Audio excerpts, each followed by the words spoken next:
Doktorlar burunni operatsiya qilaman deb bolani o'ldirib qo'yyapti deb aytishyapti. Albatta unaqa emas. Agar sizlar ham shunaqa fikrda bo'lsalar, videoni oxirigacha ko'ringlar. Bolaga psixologik travma bo'lmasligi uchun u bilan muloqotga kirishib, ko'nglini ko'tarish kerak va operatsiya qiyin emasligini, hammasi oson o'tishini tushuntirish kerak. Bu o'rinda bemorimiz onalari qonuniy ravishda narkozga va operatsiyaga ruxsat beradilar va kerakli blankalarni to'ldiradilar. Bolajonimizga stress bo'lmasligi uchun onalarning yonida anesteziolog vrachimiz uxlatadilar va operatsionniyga olib kirib, bizga bemorni tayyorlab beradilar.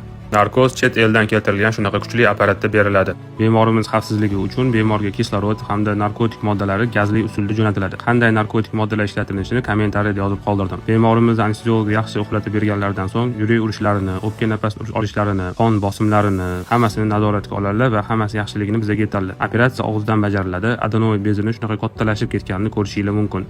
Operatsiya o'rtacha 15 minut davom etadi. Bemorimiz bu holatda anesteziolog vrachimiz tomonidan nazoratda bo'ladi. Operatsiya tugagandan so'ng anesteziolog vrachimiz narkozni o'chiradilar va bemorni operatsiyadan keyingi reanimatsiya xonasiga olib chiqadilar. Adenoid operatsiyadan so'ng bemorimizni yarim kun klinikada ushlab qolamiz va so'ng uyga javob beramiz.